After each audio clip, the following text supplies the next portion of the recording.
बिगाड़ा काम बिगाड़ा। तीन बहुओं के रवैये से सासू माँ बहुत परेशान थी।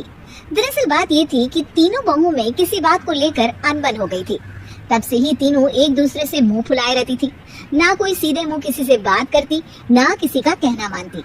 पड़ोसी भी इस बात को जानते थे और जाने कैसे कैसे बातें भी करते। इसीलिए सासू माँ ने तीनों बहुओं को तुरंत अपने कमरे में बुलाया। मैं कई दिनों से देख रही हूँ, तुम तीनों अलग अलग सारे काम कर रही हो। ये सब नहीं चलेगा, तीनों को मिलकर ही काम करना पड़ेगा। सास की बात सुनकर एकदम से बड़ी बहू बोल उठती है। नहीं मम्मी जी, मैं इन दोनों के साथ कुछ नहीं कर सकती। मैं इस घर की बड़ी बहू हूँ, फिर भी ये मेरा कहना बिल्कुल भी नहीं मानती। अरे जेठानी जी, जानबूझकर मुझे डबल काम करवाती है आप, और छोटी मुझसे टेढ़े मुंह ही बात करती है। इन दोनों के बीच हमेशा सैंडविच बन जाती है मेरी, और मैं हमेशा आलू की तरह बीच में मसली जाती हूँ।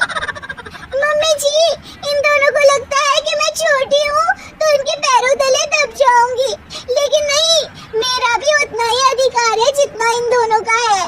बड़ी आई दोनों मेरी चुगली करने के लिए, मुझे क्या कम समझ रखा है। तीनों बहू एक दूसरे से बहस करने लगती है और सास दोबारा ये देखकर टेंशन में आ जाती है और सबसे कहती है, चुप हो जाओ, अब से तुम तीनों सारे काम एक साथ करोगी। आंख बंद करके एक दूसरे की बात सुनोगी। तुम तीनों इस बात को गांठ बांध लो, वरना अगली छुट्टियों में तुम्हारा अपना मायके जाना कैंसिल। सास की बातें सुनकर डर के मारे तीनों हामी भर देती है। जी मम्मी जी, मैं समझ गई। हाँ मम्मी जी, जैसा आप कहें, आप जो कहेंगे मैं वही करूंगी। तीनों बहू सास की बात को गांठ बांध लेती है और वादा करती है कि अब से सारे काम वो तीनों एक साथ मिलकर ही करेंगी। ये सब देखकर सास खुश हो जाती है और वहाँ से चली जाती है। नीचे जाकर वो देखती है कि घर में शर्मा जी आए हुए होते हैं। सास जोर से आवाज लगाकर कहती है, अरे बहू, जरा चाय बनाकर तो लाना, शर्मा जी आए हैं। सास की बात सुनकर तीनों बहू तुरंत किचन की ओर भागती है और चाय बनाना शुरू कर देती है। मुझे तो एकदम मसाले वाली कड़क चाय पसंद है, तो हम शर्मा जी के लिए मसाले वाली चाय ही बनाएंगे। अरे नहीं दीदी, गर्मी के मौसम में मसाला चाय कौन पीता है? मैं तो शर्मा जी के लिए इलायची वाली चाय ही बनाऊंगी। ये कैसी बात कर रही हैं आप दोनों? मेरी मम्मी ने सिखाया है कि मेहमान को ज्यादा दूध और शक्कर वाली चाय देनी चाहिए, वरना वो घर वालों को कंजूस समझते हैं। तो मैं तो शर्मा जी को ऐसी ही चाय दूंगी। तीनों बहुएं अपने अपने तरीके से चाय में शक्कर, मसाला, पत्ती सब डाल देती है। उबलने के बाद तीनों मिलकर चाय बाहर लेकर जाती है और शर्मा जी और सासू माँ को देती है। चाय पीने के बाद शर्मा जी सासू माँ को देखकर शर्मा जाते हैं और शर्मिंदा महसूस करते हैं कि आखिर उन्होंने चाय पीने के लिए हामी क्यों भरी। सासू माँ भी चाय पीना शुरू करती हैं और कहती हैं, अरे बहू, ये कैसी चाय बनाई है? चाय है या मीठे दूध की बासुंदी? हाँ, चाय अच्छी नहीं लगी क्या? कोई बात नहीं, हम पराठा बना कर लाते हैं। चलो चलो अंदर। हाँ चलो। हाँ, आती हूँ मैं भी। नहीं, मेरा पेट चाय ने ही चौपट कर दिया, वही काफी है। पराठे से पोपट नहीं करवाना, मैं तो चलता हूँ। शर्मा जी चुपचाप पतली गली से निकल जाते हैं। अगले दिन सास बहुओं से कहती है, अरे बहू, जाओ जाके ऊपर के गेस्ट हाउस की सफाई कर दो। कल हमारे यहाँ मेरे दूर के रिश्तेदार आने वाले हैं, तो पूरे कमरे को चमका देना, समझी? तीनों बहू सास की बात को मानकर ऊपर सफाई करने चली जाती हैं और तीनों कमरे की सफाई चालू कर देती है। बड़ी बहू मकड़ी के जाले साफ करती है, तो बीच वाली झाड़ू लगाना और छोटी वाली सर्फ डालकर जमीन धोना शुरू कर देती है।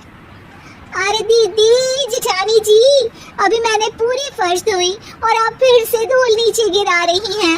और मछली जेठानी जी, आप बिना झाड़ू की धूल यहाँ छटक रही है। अरे तीनों को साफ करना है, एक साथ सफाई करते हैं ना। अरे वही तो, हम साथ साथ हैं, घर साफ साफ है। तीनों बहू ऐसे ही काम में उलझ जाती है और 2 घंटे तक एक ही कमरे की सफाई करती रहती है। बहुत देर से अपनी बहुओं को ना देखने के कारण सास ऊपर कमरे में उन्हें देखने जाती है, लेकिन कमरे में घुसते ही वो गीली फर्श पर फिसलने के कारण नीचे गिर जाती है। ओए मोरे मैया, हड्डी मरोड़ के रख दी, आए मेरी तो कमर ही टूट गई रे। तीनों बहुएं सास को उठाती हैं और बिस्तर पर सुला देती हैं। अरे मेरे हाथ पैर दर्द कर रहे हैं, दबा दो, आराम मिलेगा। हाँ जी माँ जी। अरे जी माँ जी, जी माँ जी।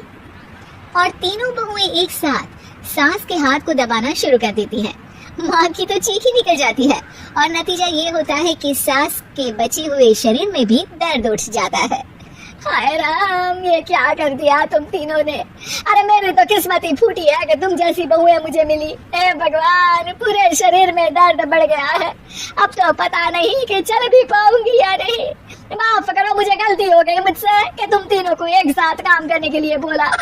सोचा था तीनों मिलकर अच्छे से काम करेगी, लेकिन बड़े बुजुर्ग सही कहते थे कि 3 तिगाड़ा काम बिगाड़ा। तुम लोगों ने ये बात ना आज साबित करके दिखा दी। तुम तीनों को तो समझाना यानी मानो भैंस के आगे बीन बजाना है। तुम्हें अकेले अकेले काम करना है ना, तो अब से तुम अकेले ही अपना अपना काम करो। तीनों बहुएं वहाँ से जाने लगती है। अरे कहाँ जा रही हो? आप ही ने तो कहा कि अपना अपना काम करो, तो मुझे मुल्तानी मिट्टी लगानी है।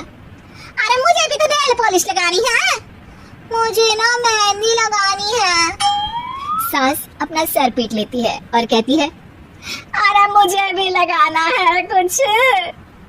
क्या माँ जी, क्या माँ जी, क्या माँ जी? तुम्हारे घर वालों को फोन तुम्हारी हरकतें बताने के लिए।